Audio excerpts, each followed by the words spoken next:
Hey everybody, Mark over here at Twangers Turntable. I hope you're all doing well on this fine Sunday that it happens to be while I'm filming this in any regard, regardless of when you're seeing it. If you're new, welcome. I appreciate you stopping by. If you're returning, much appreciate you returning.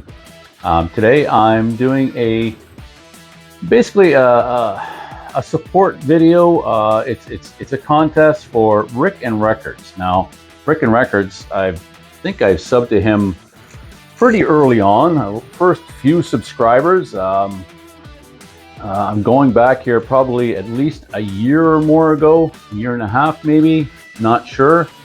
But I do recall subbing to Rick quite some time ago with having comments with Dave over at the Grad Geek as well, David. So I've known Rick for, through the VC for a fair bit of time. And he's doing a contest to push him to 300 subs. Now, presently, as I'm filming this, he's at 175 subs. So it should be no problem getting Rick up to 300 subs. I have no doubt he'll accomplish that goal, that objective through this contest and beyond for that matter. I mean, so let's get to it. So the contest entails, I wrote down some notes here. He's presently 175 subs. I wrote that. Is that what I wrote? I have my glasses. Yeah, 175 subs. Just want to make sure it was right. I just updated my page here, refreshed it. So essentially, show 5 albums that you have doubles of, that I have doubles of. That's the first criteria. And then show both of them, both the doubles. Now, as you can see behind me, I've put a row of doubles that I have, a couple of rows of doubles that I have. Those won't be the ones I'm showing. Those are just on display back there. Now, once Rick achieves his objective of 300 subs, he'll draw a winner. The winner will be revealed. Also, let me backtrack here. Explain why I have the doubles of that particular album that I'm displaying. Go over to Rick's channel. I'll leave a link below, actually, of the contest specifically. But then check them out. Go check them out. Subscribe. Obviously, that's the gist of this, is to subscribe to his channel, get some viewers, and support one another here in the VC. As I've mentioned many times, it costs nothing, zero. It doesn't cost you anything. What time you invest in that is entirely up to you. I typically try and, at the minimum, I will like a video when I see it's been posted. I don't watch every of them, full disclosure. I think I've beaten that to death. I just don't have the time, unfortunately, which becomes even more, at least for me, I tend to get a little anxious about it with the more subscribers I get, because I can't invest the time that I think is deserved, but it is what it is, as they say. I just can't do it. So, and then, like I say, present why I have the doubles. Once he reaches 300, he will reveal the winner. The prize is, and honestly, Rick, I'm not too concerned about this. I just really want to throw my hat in there and support you, bud. I've been, like I say, supporting you as much as I can from the beginning.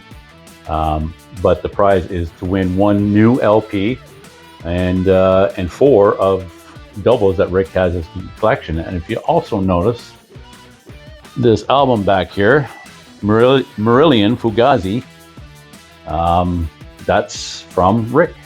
Rick had a contest a while back, and that was the prize from that contest. And prior to that, I hadn't really spun Marillion that much. They were kind of a band I had written off, and I really liked that album. So I'm glad that was the one he chose, because initially it wasn't going to be that. It was going to be Dee Snider or something, something along those lines. But yeah, that's I would have taken either one. But yeah, really good album anyway. So let's get to it. So the doubles I have, obviously you can see some doubles in the background there. But the one that I'd wanted for a while, and I finally got here about a year and a half ago, is Ozzy Osbourne from 1983, Bark at the Moon. The first with Jake E. Lee. It's actually got Bob Daisley on bass here, and of course Don Airey on the keyboards. So that's a double. The reason for that, this is the North American copy. This is the UK copy. And the reason why I wanted both is the UK copy does have a different track listing as well as a different order in the listing. This kicks off The album starts off with Rock and Roll Rebel, whereas the North American copy that I was always used to starts off with the title track, Bark at the Moon. Further to that is on the second side, the first track is titled Forever. On the second side of the North American, it's Center of Eternity. Now, those are actually the same tunes with different titles. I don't know why that is. And then it ends with Spiders on the UK, and the North American copy is Waiting for Darkness, which is a killer song.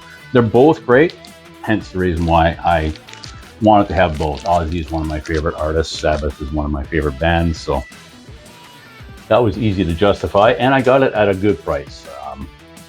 Scored that one on Discogs, I believe it was, a while back. Next up is The Police, Synchronicity from 1983. If you'll notice, these are one of those albums that they issued with many variances in the covers. A lot of bands have done that over time. Genesis, Zeppelin, many bands. However, there is a difference in two of these, other than one being my wife's, Jennifer, and one being mine. But aside from the different variances in the front and back, the vinyl itself was also different on these releases. And I will show you. I'm going to put my cheaters on here. So one of them, pull out the flashlight, don't mean to blind you, just black vinyl, black wax. There's nothing different about that than any other than colored vinyl. But the other one, as you can see, is actually semi-transparent purple vinyl. I picked that up, and that's the reason why. One of them is regular wax, the other is the semi-transparent violet, purple, whatever. Next up, number 3.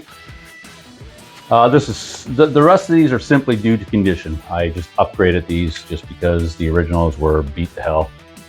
So 76 Aerosmith Rocks. That's obviously the OG. That one, actually, I don't know if it's OG, but it's a fairly early pressing, maybe late 70s, early 80s. That's the reissue. I believe it was just a couple of years ago, in fact. So that's why I have those two. Same scenario here. No, not the same scenario. Actually, this is an OG. This one is a fairly early issue of Van Halen's debut that I'm sure everybody is very well versed in, familiar with. If not, I think it's a must-have. Certainly must-have for me. That's why I have it. And then there's the replacement. I just found one that's in better condition. It's not a reissue. Well, not a recent reissue. It's an older one, but on the Warner label. So that's why I have that. 2 of those. And the last, but certainly not least, number 5. So there's my early copy of Zeppelin's debut. I just showed that on another video I did for Steve over at All the World's a Stage in his contest. But this is the reissue I just picked up. These were remastered by Jimmy Page. I believe it was, when the hell was this? 2015? No, it's before that, wasn't it? I don't even know, to be honest with you. But that's why I have 2 of these. This is the remaster. And yeah, it's, again, one of those for me, a must-have. And I'm going to do one honorable mention just because I have this Who Live at Leeds, and then my wife has this that we share. She's so kind to share with me. It's the Who Phases box set. Now, the box itself, we had a bunny rabbit one time, and unfortunately this was down on the ground and the little bunny got a hold of it. Thankfully, it's just the outer box, although that sucks. But of course, Live at Leeds is part of this box set. So there's that one. And yeah, fantastic box set, but that's not what I'm here for. I won't go through the whole thing. I'll just wish everybody good luck, and please go over and subscribe to Rick's channel. Hit the like if you like it. Leave a comment. I will leave a link below, like I say. And let's get Rick to 300. I mean, that shouldn't be hard. You know, he's already at 175. So I suspect by, let's say, September. Come on, people. It's the end of August. A couple of weeks, we should be able to get Rick up to 300. But whatever. Just go over, sub. Doesn't cost anything. And that's it, Rick. Good luck, bud. Congratulations on where you're at. And I have no doubt you'll hit 300. And I'll leave it at that. I've got some other videos that I want to do because time is a precious commodity these days. So take care, everybody. I hope you enjoyed it. And I'll see you next time here at Twanger's Turntable. Cheers, everybody.